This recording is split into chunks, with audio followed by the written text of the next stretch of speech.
अपना विषय चल रहा था गुण स्थान का कि मोह और योग के निमित्त से आत्मा के परिणामों की तारतम्यता जो होती है उसका नाम गुण स्थान है। अथवा कर्मों के उपशम क्षय और क्षवसम से, मोहिनी कर्म के उपशम क्षय और क्षवसम से परिणामों की जो तारतम्यता या विशुद्धि विशेष होती है उसका नाम क्या है? गुण स्थान है। इनमें से 5 गुण स्थान जो हैं पहले से लेके 5वें गुण स्थान तक, इनमें से पहले से तीसरे तक संवर भी नहीं है, निर्जरा भी नहीं है। चौथे गुण स्थान में 41 प्रकृतियों का संवर तो है लेकिन निर्जरा नहीं है। 5वें गुण स्थान में संवर भी और निर्जरा भी है, संवर भी और निर्जरा।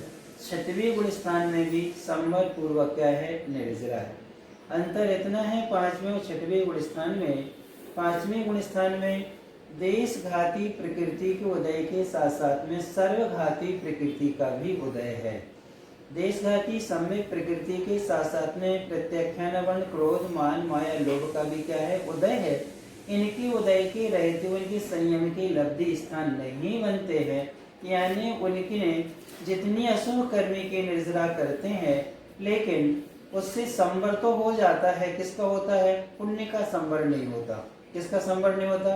पुण्य प्रकृति का संवर नहीं, सिर्फ पाप प्रकृति का क्या है? संवर है। और वो भी कितनी पाप प्रकृतियों का संवर हुआ है यहाँ पर? तो मात्र जो है 51 प्रकृतियों का क्या होता है? संवर होता है। 41 चौथे में थी, 5वें गुण स्थान 10 प्रकृतियों की और क्या होती है? बंद विच्छुत्ति आदि हो जाती है, तो उससे उनका संवर हो गया।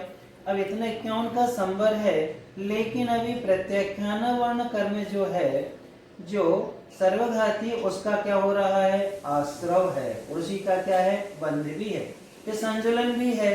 इस प्रकार से अभी महाराज 101 साथ में एक गुण स्थान में 117 प्रकृतियां बंध के योग होती हैं। अब 117 जो बन रही थी उनमें से हमने कितने को रोक पाए हैं? सिर्फ अभी 51 को रोक पाए हैं। 51 को रोक लिया तो शेष कितनी प्रकृतियां अपने पास में बच रही हैं? कितनी बच रही हैं? 56 प्रकृतियां। कितनी? 56 प्रकृतियां अपने पास में। उनसे क्या हो रहा है? अपना भी आश्रव भी हो रहा है, उनका क्या हो रहा है? बंद हो रहा है। तो उसमें से ये होता है पंचम गुण स्थान वर्ती दीर्घ संसारी भी हो सकता है, क्योंकि सर्वघाती प्रत्याख्यान वर्ण कर्म का क्या है? उसका बंध उदय चल रहा है, उससे जो बांधेगा तो संसार में वो भटक सकता है। लेकिन 6वें गुण स्थान वर्ती या 7वें गुण स्थान वर्ती जो मुनिराज होते हैं, उनकी एक विशेषता है कि देशघाती सम्यक प्रकृति के साथ में देशघाती संजुलन का क्या चल रहा है? उदय चल रहा है। तीव्र उदय में 15 प्रकार का प्रमाद होता है, तो मंद उदय में 15 प्रकार का प्रमाद नहीं होता है। सिर्फ यहाँ पर जो मुनिराज का प्रमाद है वो संघ का संचालन करने के लिए अपने आश्रित जो श्रावक श्राविकाएं हैं उनको सन्मार्ग के लिए, यानी उनके आहार के विषय में पूछना, तुम्हारा आहार हुआ कि नहीं हुआ, तो उनको आहार आदि के लिए क्या करना? अनुमति देना। फिर इसके बाद में देश काल की परिस्थिति को जानकारी रखना कि कहाँ कैसा माहौल है, हम अपने संघ के साथ में कहाँ व्यवहार करें, कहाँ अनुकूलता है। तो पेपर आदि जो कहते हैं अपन कथाएं होती भी कथाओं में आता है, लेकिन उनका अभिप्राय क्या है? देखने का, अवलोकन करने का, जानने का सभी अभिप्राय है कि हम अपने संघ को कहाँ ले जाएंगे जिससे निर्दोष चर्या का क्या हो? पालन हो। फिर इसके बाद में नेताओं के विषय में, राजा मंत्री आदि के विषय में भी जानकारी रखना होती है कि कहाँ का राजा अनुकूल है या मंत्री अनुकूल और कहाँ का क्या है? प्रतिकूल है, जिससे धर्मात्माओं पर दोनों पर विपत्ति न आए। इसलिए वहां पर इस जन्य क्या होता है? प्रमाद होता है। क्रोध भी है वहाँ, मान भी है, माया भी, लोभ है। एक क्रोध कौन सा है उनके पास में? संजुलन क्रोध है, यानी उन मुनिराजों का योग अशुभ होता है, उपयोग शुभ होता है। उनकी प्रवृत्ति में नियम से योग उनके क्या रहेंगे? अशुभ रहेंगे। मन भी अशुभ, वचन भी अशुभ, काय भी अशुभ, लेकिन उपयोग कैसा रहता है उनका?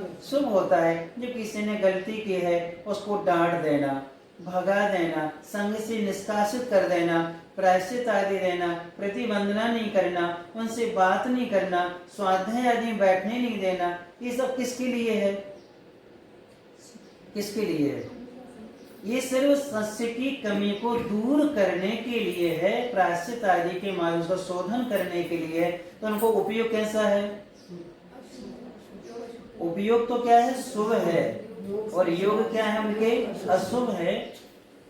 एक बार की घटना है, जबलपुर में थे हम लोग, तो उस समय एक माँ, एक परिवार था, जैसे उनका एक ही बेटा था इकलौता, और 2 बेटियां थीं। वो बालक 10 वर्ष का था। खेलते खेलते वो क्रिकेट खेल रहे थे, उसकी गेंद तालाब में गिर गई। तो वो उस तालाब में क्या था? कूद गया, और कूद जाने से वो डूबने जैसा लगा। सारे साथी तो भाग गए डर करके, लेकिन 2 लोगों ने उसको क्या कर लिया? बचा लिया, निकाल लिया। माँ को मालूम चला दोस्तों से, वो दौड़ती हुई सीना पीटती चिल्लाती चीखती आई, और आती साथ में जैसे देखा कि बेटा क्या है? खड़ा हुआ है, सुरक्षित गीला है, और उसको जल्दी से सीने से लगा लिया और लेकर के घर आई। और घर आती साथ में, चूंकि छत मंदिर के सामने था उनका मकान, और जैसे उन लोगों ने देखा, और आते ही साथ में उसमें इतने जोर से 2 चांटे मारे। किसने? माँ ने 2 चांटे मारे, और पकड़ के कहती है, आज के बाद ये तुम खेलने गया तो मैं तालाब में फेंक दूंगी। क्या कह रही हो? मार भी रही हो, क्या कह रही है? आज की बात तुम वहां खेलने गया, तुम तालाब में क्या करेंगे? तुम्हें फेंक देंगे। अब विचार करो, समाचार मिलने मात्र से तो ये स्थिति थी, और अब अपने मुंह से क्या कर रही हो? फेंकेगी क्या? ये बताओ। तो अभिप्राय क्या है उस माँ का? उसका अभिप्राय क्या है भीतर का? हमें योग तीनों शुभ दिख रहे हैं, मन भी अशुभ है, वाणी भी अशुभ है, काय भी क्या है? अशुभ। लेकिन अभिप्राय क्या है उसका? अभिप्राय उसका क्या है? शुभ है। उसकी रक्षा करने का भाव, उसकी धमकी देना उसका क्या है? ये ऐसे गुरु महाराज का हुआ करता है। उनका प्रवृत्ति में जो 4 कषाएं रखी हैं प्रमाद में, वो सिर्फ इसलिए रखी हैं कि हम संघ की व्यवस्था कैसे करें। मानवीय होता है, छोटे बड़े को ध्यान में रखा जाता है। यदि छोटे लोग बड़े की विनय ना करें तो वो अपना स्वाभिमान रखते हैं। मुनि महाराज का क्या रखा जाता है? स्वाभिमान रखना होता है। यदि स्वाभिमान ही चला गया तो उस पद की गरिमा भी नहीं रहती है। तो ये जो मान है वो सिर्फ विनय धर्म का पालन करने के लिए और कराने के लिए। भले वो स्वयं अपने छोटे से शिष्य के पास में क्या आ जाएंगे? वो यह वृत्ति करने आ जाएंगे, लेकिन भक्ति के समय क्या करना होगी उसको? उसके लिए क्या करना होगी? विनय करनी होगी। तो वैयावृत्ति का प्रसंग अलग है, लेकिन यहाँ पर तो इस प्रकार से मानवीय माया भी होती है। लेकिन कौन सी माया? संजलन माया होती है। कई बार शिष्यों की गलती निकलवाने के लिए आचार्य स्वयं या साधु स्वयं किसका सहारा लेते हैं? छल का सहारा लेते हैं। किसका सहारा लेते हैं? छल का क्या लेते हैं? सहारा लेते हैं। कई बार झूठ भी बोल देते हैं। कई बार क्या करते हैं? झूठ बोलते। क्यों? उसकी गलती को क्या करना है? हमारे लिए निकलवाना है। और कई बार उसको संभालना होता है, तो संभालने के लिए भी क्या करते हैं? जैसे वारी सिंह जी, पुष्पलाल जी का स्थितिकरण करना था, किसका सहारा लिया? झूठ का भी लिया, मायाचार भी। महल में गए, पत्नियों को श्रृंगार से बुला रहे हैं, सब कुछ कर रहे हैं। क्या है साधु के लिए? अपने लिए देखने में कैसा लगेगा? उनका अभिप्राय क्या है? योग बिल्कुल क्या दिख रहा है अपने लिए? अशुभ। लेकिन उनका उपयोग कैसा है? शुभ है। उसको मार्ग पर क्या करना है? स्थिर करना है। तो ये प्रवृत्ति में ऐसा प्रमाद हुआ करता है। लोभ भी होता है। लोभ जो होता है वो किसका लोभ होता है? 2 तरह के लोभ होते हैं। एक तो उपकरण संबंधी होता है, दूसरा जो है उनके लिए शिष्य शिष्याओं का भी होता है कि कौन सी निर्दोष चर्या है, कौन का छौसम आदि अच्छा है, किन से धर्म की प्रभावना है, इनको हमें अपने पास में क्या है? रखना है। और ये उपकरण अभी नहीं, कब काम आएंगे? आकस्मिक यदि जरूरत पड़ जाती है तत्काल हम कहाँ किससे मंगाएंगे? साधु संघ है, अब तो श्रावक शाम के बाद घर चले जाते हैं। अब रात्रि में कोई साधु अस्वस्थ हुआ तो क्या करेंगे? कहाँ से मंगवाएंगे? तो कुछ उपकरण उनको कहाँ रखना पड़ते हैं, संघ में उनको रखना पड़ते हैं, सिर्वैया वृत्ति आदि के लिए। ये लोभ तो है, लेकिन किसके लिए है, वो औषधि आदि है, ये चीजें रखना पड़ती हैं। चटाई आदि भले नहीं लेते, माँ का अकस्मात बुखार आ जाए महाराज को ठंडी दे करके, तो क्या करना पड़ेगा, अब कहाँ जाएंगे मांगने के लिए श्रावकों से, कहाँ से, बाजार से तत्काल कहाँ से लाएंगे। तो इन सब चीजों को ध्यान में रख करके कुछ चीजों का क्या करते हैं, वो संग्रह रखते हैं, लेकिन सिर्फ किसके लिए, उपकार के लिए, जिसके माध्यम से धर्म मार्ग दूषित न हो। इस प्रकार से 5 इंद्रियों के विषय हैं, स्पर्शन, रसना, घ्राण, चक्षु, कर्ण। अब उसमें से स्पर्शन, रसना, इनका विषय भी होता है। तो ये सिर्फ जो है शरीर की अनुकूलता के लिए ही, सिर्फ स्वास्थ्य की दृष्टि से अनुकूल पाटा देखना, अनुकूल क्या देखना, तखत आदि को क्या करना, देखना। अब आप कहोगे कि महाराज जी को तो क्या है, गद्दा छोड़ दिया और ऐसे चिकने तखत पे बैठ गए।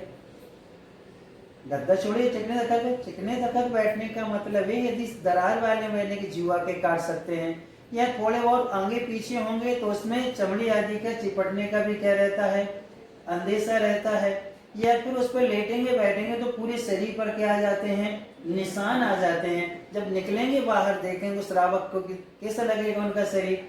तो ये सारी चीजों को लक्ष्य में रख करके क्या रखते हैं वो, तो ये देखो स्पर्श इंद्रिय का है। रचना इंद्रिय में भी स्वास्थ्य की दृष्टि से कौन सा रस अनुकूल है और कौन सा प्रतिकूल है, कब कौन सा लेना कौन सा नहीं लेना, तो वो शिष्यों को समझा देते हैं इस ऋतु में ये आहार लेना अच्छा है।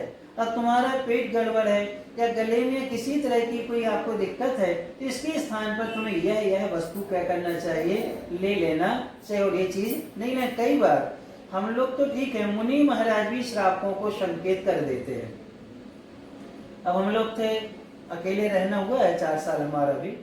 अब उस समय कई बार ऐसी परिस्थितियां आती थी, तो श्रावकों को हम कैसे उपदेश दें, कैसे क्या करें, तो उसमें यही कह देते, देखो उस गांव में थे और वहां पर ऐसी परिस्थिति बनी हुई थी, आप वहां की श्रावकों से संपर्क कर लो कि उस समय उन्होंने क्या औषधि, क्या पत्र, कैसे आहार आदि कराया था, आप उनसे क्या कर लो, संपर्क कर लो। उनको नंबर आदि दे दिया, बता दिया। अब वो श्रावक से संपर्क करके वो हमारी क्या कर लेगा, यदि हम ही डायरेक्ट कहने लगे तो उद्देश्य का पालन कहाँ होगा। तो ये जो रचना इंद्रिय आदि के विषय में कहा जाता है, ये सिर्फ किसकी दृष्टि से, तप की वृद्धि के लिए, संयम का पालन करने के लिए, शरीर को स्वस्थ आदि रखने के लिए। ये महाराज में प्रमाद क्या है, संजुलन कषाय के तीव्र हृदय में ऐसा पाया जाता है। निद्रा भी है, स्नेह जो है, स्नेह मात्र को धर्मात्माओं से होता है। किनसे होता है, धर्मात्माओं से होता है। यदि गृहस्थ भी है और धर्मात्मा है, तब भी महाराज को क्या होता है, स्नेह होता है। अन्यथा वो मुनि महाराज रेवती रानी को आशीर्वाद नहीं भेजते। महाराज ने क्या कहा क्षुल्लक जी से कि तीर्थ यात्रा पर तुम जा रहे हो, कोई बात नहीं, महाराज कोई संदेश कुछ है, वो जानते थे। तो जो अंग पूर्वी के पाठी उन्होंने महाराज के लिए कुछ नहीं कह रहे, और वहां की श्राविका के रानी के लिए क्या कह रहे हैं, तो कुछ ना कुछ तो होगा। तो क्षुल्लक जी के मन में भाव आ गया, इतने ज्ञानी महाराज के लिए कुछ नहीं कह रहे, प्रीति नमोस्तु भी नहीं भेज रहे, और इस श्राविका के लिए क्या कर रहे हैं वो। तो क्षुल्लक जी ने दोनों की परीक्षा भी कर ली। किसकी परीक्षा करी, या महाराज की भी कर ली, तो महाराज तो परीक्षा में सफल नहीं हो पाए, और वहां जाके श्राविका की भी क्या कर ली, पूरी परीक्षा कर ली, लेकिन वो परीक्षा में क्या उतरी, तो ये स्नेह था कि मैं जानता ही था वो महाराज के वो श्राविका है, वो किसी प्रलोभन में आने वाली नहीं है। यहाँ की समोषण तक बना लिया तब भी वो नहीं, उसको श्रद्धांता के 24 तीर्थंकर तो हो चुके हैं, पंचम काल में होती नहीं है। ये कोई ना कोई क्या है, छल है। फिर इसके बाद उन्होंने जो कैसा शरीर बनाया, आहारचर्या करने गए, उनके ऊपर बमन भी कर दिया, फिर भी उसने गिलानी नहीं की। तो ये तो विशेषता थी, इसलिए ये क्या है महाराज का, स्नेह है। क्या है ये, स्नेह है। ये स्नेह जो है मोक्ष मार्ग में बाधक नहीं है, मोक्ष में बाधक है। श्लोक वार्तिक में आया है, सहधर्मी के प्रति राग, किसके प्रति, सहधर्मी के प्रति राग, मोक्ष में बाधक है, मोक्ष मार्ग में नहीं। और सहोदर के प्रति राग मोक्ष मार्ग में बाधक है। किसमें है? सहोदर के प्रति राग किसमें है? मोक्ष मार्ग में तो क्या है? बाधक है। लेकिन सहधर्मी के प्रति राग कहाँ बाधक है? मोक्ष में बाधक है। किसमें बाधक है? मोक्ष में बाधक है। इसको आपको बता देते हैं। 5 पांडव, पांचों पांडवों ने दीक्षा ली है और पांचों पांडवों पर उपसर्ग हुआ है। तो दुर्योधन था, उसने क्या किया है? उन पर उपसर्ग किया। और उपसर्ग में क्या पहना है उसके लिए? लोहे के गर्म आभूषण उनके शरीर पर पहना दिए। और पांचों पांडव ध्यान में है। अब पांचों पांडवों में 2 तरह के संबंध है। 3 पांडव सहोदर हैं और 2 भी सहोदर हैं। तीनों क्या हैं और 2 भी क्या हैं? नकुल और सहदेव हैं। अब इसके बाद में फिर इनमें आपस में देखा जाए, एक पिता होने के कारण सब सहोदर हैं पांचों। एक ही उदर से क्या हुआ है? उनका जन्म हुआ है। तो पांचों क्या हैं? सहोदर है। और पांचों क्या हैं? सहधर्मी भी हैं। पांचों क्या हैं? सहधर्मी हैं। कि पांचों क्या हैं? मुनि महाराज हैं। एक महाराज का दूसरे महाराज के प्रति समर्पण भी है। तो सहोदर भी हैं और सहधर्मी भी हैं। लेकिन मोक्ष मार्गी होने से सहधर्मी होते हैं। और पांचों महाराज जब बैठते हैं, उनके साथ उपसर्ग हुआ। 2 महाराज के मन में इतना सा विकल्प आ गया कि ये वृद्ध मुनिराज एक घोर उपसर्ग कैसे सहन करेंगे। युधिष्ठिर, भीम और अर्जुन तीनों क्या हो गए? वृद्ध हैं। नकुल सहदेव क्या है? जवान है, छोटे थे। अब मुनि तो है, देखो उनको अपने उपसर्ग की चिंता नहीं है। 100 उपसर्ग हो रहा है, 100 आभूषण पहने गए, तो इतना मन में विकल्प आ गया कि ये वृद्ध मुनिराज इतने घोर उपसर्ग को कैसे सहन कर रहे होंगे। इतने मात्र विकल्प से 2 पांडव सर्वार सिद्धि गए। देखो, सहधर्मी के प्रति राग मोक्ष मार्ग में नहीं, मोक्ष में क्या बना? और तीनों कहाँ चले गए? उन्हें विकल्प नहीं किया। उनको भी आ सकता था, ये तो छोटे हैं, ये कैसे? देखो, बज्रविषम नारद सहन पांचों का है, क्योंकि सर्वार सिद्धि बज्रविषम नारद सहनन वाला ही जाता है। और मोक्ष भी कहाँ जाता है? बज्रविषम सहनन वाला ही जाता है। तो ये देखो, छोटा सा विकल्प भी मोक्ष में, लेकिन मोक्ष मार्ग में क्या है? वो क्या है? वो साधक होता है। किसके प्रति? तो ये महाराज का जो स्नेह होता है सहधर्मियों के प्रति होता है, सहोदर के प्रति नहीं। सहोदर यदि सहधर्मी बन जाए, सहोदर क्या बन जाए? सहधर्मी। वैसे भाई ये दीक्षा ले ले, पिताजी दीक्षा ले ले, माँ दीक्षा ले ले, बहनें दीक्षा आदि ले ले, तो ये क्या हो जाएंगे? अब सहोदर संबंध गौण, सहधर्मी संबंध क्या हो जाता है? मुख्य होता है। इस प्रकार का ये 15 प्रकार का प्रमाद। निद्रा भी लेते हैं। स्वास्थ्य की दृष्टि से शरीर को क्या करना है? अगले समय तक संयम का पालन करना है। स्वाध्याय आदि को प्राप्त करना है, तो निद्रा को भी क्या करते हैं? वो लेते हैं। इस प्रकार से 15 प्रकार का प्रमाद संजुलन कषाय के तीव्र उदय में होता है, एक मंद उदय में ये भी नहीं होता। कौन सा? सहधर्मी के प्रति भी नहीं होता।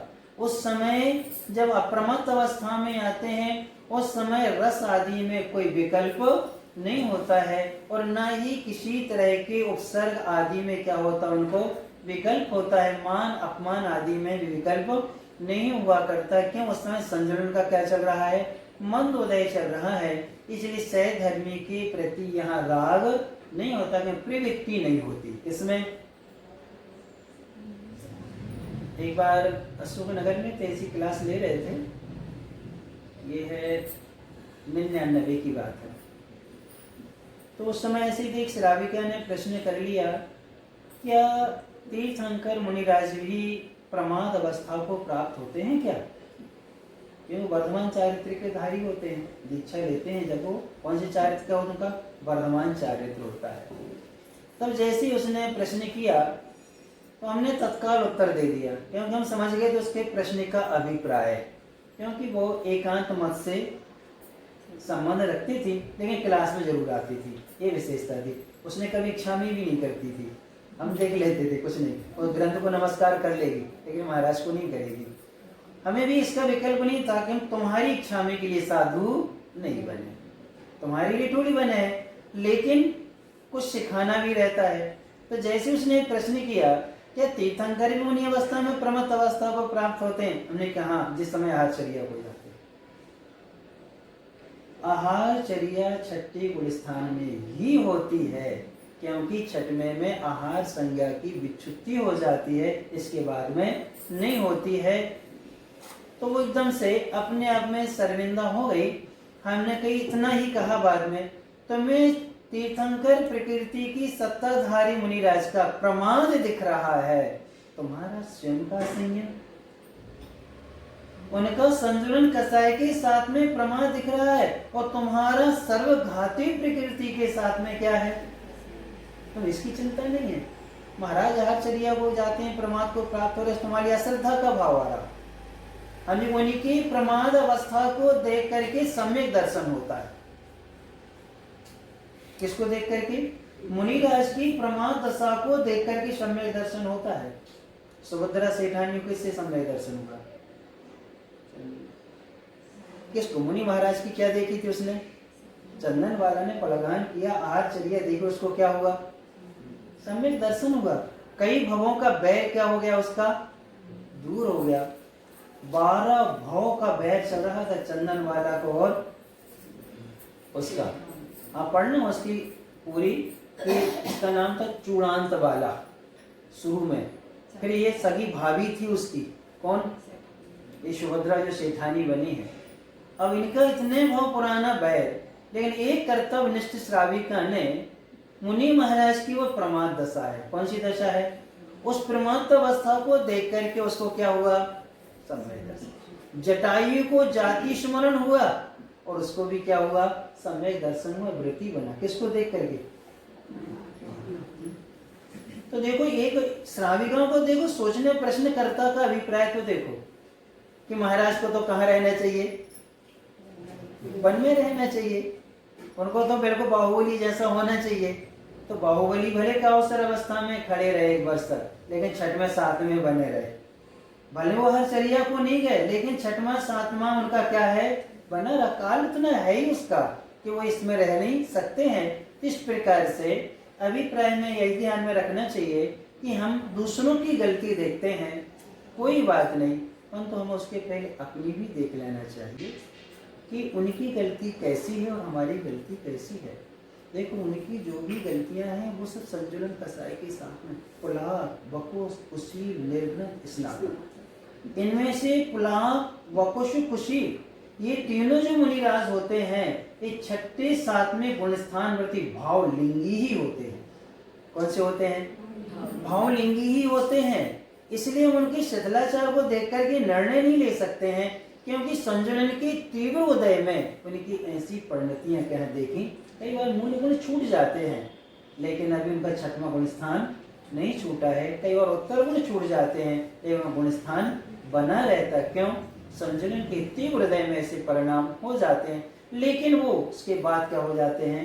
स्थिर भी हो जाते हैं, अपने आप को क्या कर लेते हैं? संभाल लेते हैं। इस प्रकार से छठवें सातवें गुण स्थान में अप्रमत्त अवस्था में 15 प्रमाद का प्रमाद जो है वो सत्ता में, अस्तित्व में तो रहता है, लेकिन उदय में नहीं है। कहाँ नहीं है? वो उदय में नहीं है, क्योंकि 10वें गुण स्थान तक जाता है।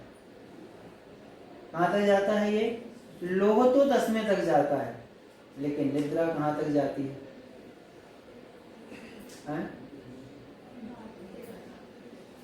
अभी 14वें गुण स्थान में समाप्त होती, वहां नष्ट होती है कर्म। भले ही अभी बंद विच्छुति खत्म हो गई है, सब कुछ हो गया है, लेकिन उदय अभी उसका गया नहीं। वो 83 प्रकृतियां जब जाती, 85 प्रकृतियां, तब निद्रा जाती है। तो देखो, अभी भी वहां भी है निद्रा। कहाँ पर? 14वें गुण स्थान में योग केवली है, वहां भी है। तो ये जो प्रमाद होता है, तो हमें देखना है कि ये किस कसाय के साथ है। अनंतानुबंध मिथ्या के साथ अलग प्रभाव, अनंतानुबंधी के साथ अलग प्रभाव, अप्रत्यक्षण के साथ अलग प्रभाव, प्रत्यक्षण के साथ अलग प्रभाव, और संजलन के साथ में अलग प्रभाव। तीव्र संजलन में अलग, मंद में उसका अलग हुआ करता है। ये अपने लिए देख लेना चाहिए। कि हम किस अभिप्राय से उनके साथ एक घटना घट रही है और हम किस अभिप्राय से इस कथन को कर रहे हैं, ये दोनों अपने लिए क्या करना चाहिए, जान करके समझ के करना चाहिए। इस प्रकार से ये जो है 6वें 7वां गुण स्थान है। 8वां गुण स्थान जो हुआ करता है जिसका नाम क्या है, अपूर्वकरण। आकार होता है नहीं, आकार क्या होता है नहीं, पूर्वे शब्द जोड़ा हुआ है और करण का अर्थ होता है परिणाम। तो इसकी परिभाषा दी हुई है परीक्षा मुख में, अनिश्चितो अपूर्वार्थः। वहां ज्ञान का लक्षण बनाया है, स्वपूर्वैवसात्मक ज्ञानम प्रमाणम। ये प्रमाण का वहां क्या दिया है, सम्यक ज्ञान का लक्षण दिया है, प्रमाण का लक्षण दिया है। तो अपूर्व शब्द की परिभाषा दे है अपूर्वार्थ, अनिश्चितार्थ, अपूर्वार्थ। ऐसे परिणाम जिनको अभी तक उन्होंने अनुभव नहीं किया, ऐसे नए नए परिणाम होना, उसका नाम क्या कहलाता है, अपूर्वकरण कहलाता है। करण यानी यहाँ परिणाम। ऐसे परिणाम उनके अभी तक 6वें 7वें गुण स्थान में हुए ही नहीं ऐसे परिणाम। और क्योंकि चारित्मोहिनी कसाई की 21 प्रकृतियों का उपशम हुआ है, अथवा जिनने क्या कर लिया, क्षय कर लिया है। क्षय करने के बाद में उपशम श्रेणी वालों के परिणाम अलग रहेंगे और छपक श्रेणी वाले के परिणाम अलग होते हैं। तो यह दिया हुआ है कि इस गुण स्थान में अगले अगले समय में अपूर्व अपूर्व यानी नवीन नवीन परिणाम होते हैं।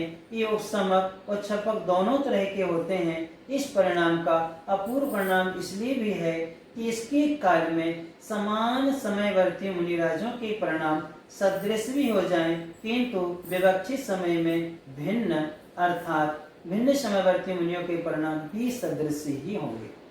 एक साथ में एक ही समय में गए हैं, उनके सदृश विदृश दोनों हो सकते हैं, लेकिन जो भिन्न समय में गए हैं उनके कैसे होंगे, भिन्न ही होंगे। भले दोनों ने एक सा उपशम किया है, एक ने 1 मिनट पहले उपशम किया या क्षय किया, और वो एक साथ 4 महाराज 7:02 पर श्रेणी में चले गए। अब दूसरे महाराज जो थे वो 7:04 पर गए हैं। तो पहले वाले जो महाराज उनके परिणाम अलग, और इनके परिणाम क्या होंगे, क्यों होंगे, कारण क्या है। 2 मिनट का जो अंतर आया है 3 मिनट का, उन्होंने उपशम करके 2-3 मिनट में नए नए क्या हो जाएंगे, उनके कितने नवीन परिणाम आ जाएंगे। और इनके 2 मिनट बाद के हैं तो इनके परिणाम क्या आएंगे, क्योंकि उनकी और भी शुद्धि बढ़ती जाएगी, जब आगे पहुंचेंगे तो और भी शुद्धि बढ़ती जाएगी। इसलिए इनके क्या होते हैं, विसदृश हुआ करते हैं। अपने भी देख लो कि अपनी भी उपादान शक्ति पर निर्भर करता है। बच्चे को भी रसगुल्ला खिलाओ और स्वयं खाओ एक साथ। जितनी उछल कूद बालक करते हैं उतनी उछल कूद क्या आप करोगे क्या, अरे बब्बा जी को खिला दो तो वो करेंगे क्या। वैसे हमारा तो एक सिद्धांत है, हम पहले कहते थे जिन लोगों ने व्रत धारण किए हैं और संलेखना की जिनको तैयारी करना है, 60 वर्ष के बाद मधुर रस का त्याग करना चाहिए, मीठे का क्या कर देना चाहिए, त्याग। और बन सके तो घी को अल्प मात्रा में क्या करना चाहिए, यानी गरिष्ठ और इष्ट का क्या होना चाहिए, त्याग होना चाहिए। लेकिन जैसे जैसे बूढ़े होते हैं वैसे वैसे उनकी क्या बढ़ती है, भाई कई बार शिकायत में आ जाए तो क्या करें महाराज, देखो जी बहुएं अच्छी अच्छी मंगोड़ी बनाकर खा लेती हैं, हमारे लाने रोटी रोटी देती हैं। ये कहते दाल रोटी खाओ दादा तुम तो बस हैं, और स्वयं क्या कर लेती, खीर पूड़ी आदि हलवा आदि बना के खा लेते हैं। तो ये जो होता है अपने लिए मोक्ष मार्ग में संलेखना वाले के लिए उचित नहीं है। संलेखन यदि लेना है तो हमें इस पर क्या करना होगा, जितना ज्यादा हम अपने रसों पर कंट्रोल रखना इंद्रिय पर, उतनी विशुद्धि बढ़ती है। तो इसी प्रकार से इस गुण स्थान में मुनिराजों के होते हैं, एक असंयमी के परिणाम देखना, एक संयमी के परिणाम देखना, एक वृद्ध मुनिराज के परिणाम देखना, एक नवदीक्षित मुनिराज के परिणाम देखना। और इन सब में आपको क्या देखने मिलेगा, अंतर अवश्य ही देखने को मिलता है। इसी प्रकार से इस गुण स्थान में भी अलग अलग भिन्न भिन्न क्या होते हैं, परिणाम हुआ करते हैं। इस गुण स्थान में अब क्या करते हैं, विसदृश परिणाम होने के बाद में अन्य वृत्तिकरण में आते हैं। अब यहाँ पर एक विशेषता है, अनिवृत्ति, वृत्ति और अनिवृत्ति। अब अनिवृत्ति का अर्थ क्या होता है, निर्वृत्ति का अर्थ क्या होता है, निर्वृत्ति का त्याग ही होता है। और यहाँ क्या बना हुआ है, अब त्याग नहीं करना, क्या नहीं करना, त्याग नहीं करना। वहां निर्वृत्ति किससे थी, 6वें 7वें में और 8वें में निर्वृत्ति किससे थी।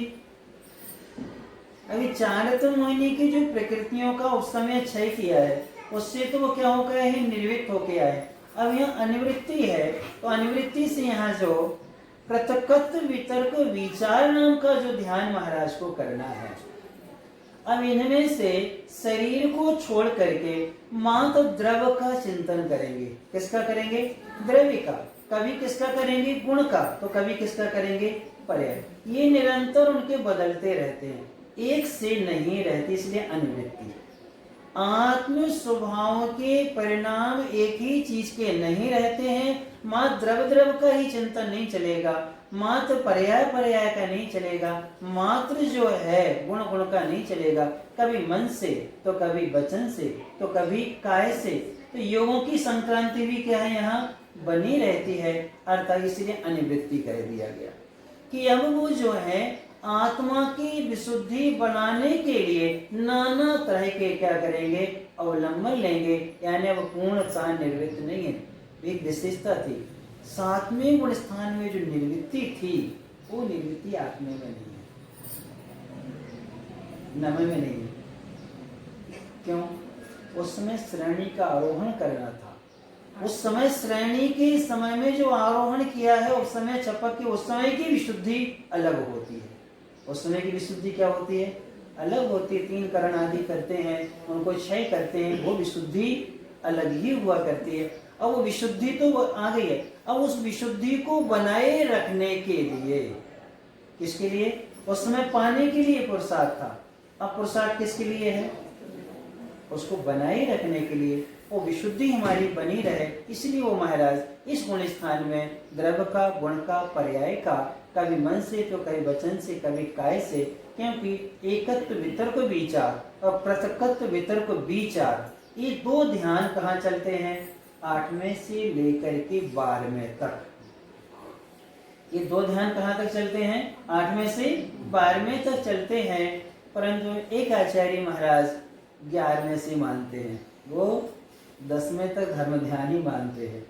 कहाँ तक, 10वें तक कहाँ मानते, वो धर्म ध्यान मानते हैं। लेकिन बहुत अधिक आचार्य जैसे कुंद स्वामी आदि हैं, ये तो 6वें के बाद 7वें की 37 अवस्था से लेकर के 12वें तक इन ध्यानों को मानते हैं।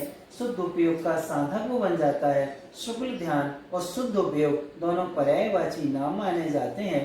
अतः आगम भाषा में जिसे हम क्या कहेंगे, शुक्ल ध्यान कहेंगे, अध्यात्म में उसे शुद्ध उपयोग कहते हैं। उसी का नाम क्या होता है, शुद्ध उपयोग कहलाता है। वो भी उत्तम सहनन वालों के लिए होता है, वो भी अंतर मुहूर्त मात्र के लिए हुआ करता है। आप पढ़ते हैं ना सूत्र में, उत्तम सहनन से एकाग्र चिंता निरोधो मंत्र मुहूर्ता, उत्तम सहनन वालों के लिए होगा। और वो कितने समय के लिए होगा, अंतर मुहूर्त मात्र के लिए होगा। कौन सा, पहला शुक्ल ध्यान। तो ये पहले दूसरे शुक्ल ध्यान है, ये 8वें से 12वें तक बने रहते हैं। इन योगों की संक्रांति द्रव्य गुण पर्याय का चिंतन महाराज क्या है अपने उसमें करते रहते हैं। वही पूरी प्रवृत्तियां सब समाप्त है, जितने भी थे। जैसे 8वें गुण स्थान में आते हैं, 7वें की 37 अवस्था में संपूर्ण प्रवृत्ति समाप्त। न देववंदना, न प्रतिक्रमण, न प्रत्याख्यान, न समिति, न इंद्रिय विजय और न महाव्रत आदि, कुछ भी नहीं। उस समय सिर्फ किसकी विशुद्धि, आत्म विशुद्धि, आत्म केंद्रित हो जाते हैं। इस प्रकार से अनिवृत्ति परिणाम का क्या है, ये गुण स्थान है। इस गुण स्थान में चढ़ते हुए अधिक विशुद्ध परिणाम होते हैं, या उपसमक और छपक दोनों प्रकार के होते हैं। इस परिणाम का अनिवृत्ति परिणाम इसलिए है कि इसके काल में विवक्षित समय में जितने मुनि होंगे सबका समान ही परिणाम होगा। यहाँ भी भिन्न समय वालों के परिणाम भी सदृश होंगे। एक साथ जो आए हैं उस समय क्या थे, सदृश भी हो सकते हैं, विसदृश भी हो सकते हैं, लेकिन इस गुण स्थान में एक से ही होंगे। कैसे होंगे, एक से ही होंगे। भिन्न समय वालों के कैसे होंगे, विसदृश ही होंगे। लेकिन जैसे उनके पहले मुनिराज के 2 मिनट पहले वाले के थे, उनसे तो क्या रहेंगे, भिन्न रहेंगे। लेकिन उनमें जो एक साथ में 7-8 महाराज एक साथ गए हैं, तो उनके परिणाम कैसे रहेंगे, एक से रहेंगे। लेकिन पहले समय वालों के साथ क्या होंगे, उनके विसदृश होते हैं। ये इनमें क्या होती है, विशेषता पाई जाती है। इस प्रकार से ये 8वां और 9वां गुण स्थान हुआ है। अब यहाँ पर और जो वेद आदि हैं वो भी क्रम से छूटते जाते हैं। आगे संजलन लोक के विषय में बताएंगे, तो कल आपको थोड़ा सा और बता देंगे। एक प्रतिमा का स्वरूप, 1 और 2 प्रतिमा का स्वरूप हम लोगों ने प्रेई ने तैयार किया था 2011 में, और उस समय वहाँ पर बहुत सारे लोग, पहली प्रतिमाधारी तो करीब 40 लोग बन गए थे, 2 प्रतिमाधारी उसमें 13 लोग बने हुए थे और अच्छे से पालन करते आए। और जब हम लोग अभी बीच में गए थे तो जो 40 एक प्रतिमाधारी थे उनमें से 28 लोग 7 प्रतिमा तक पहुंच गए। कितने, 7 तक। 6 की समाधि हो गई उसमें से। बाकी सबने प्रतिमाओं को आगे आगे क्या करते गए हैं, बढ़ाते गए हैं। कल आपको उसका भी गुण स्थान भी पढ़ाएंगे, उसी में आपको उसका संक्षिप्त में स्वरूप भी आपको समझा देंगे।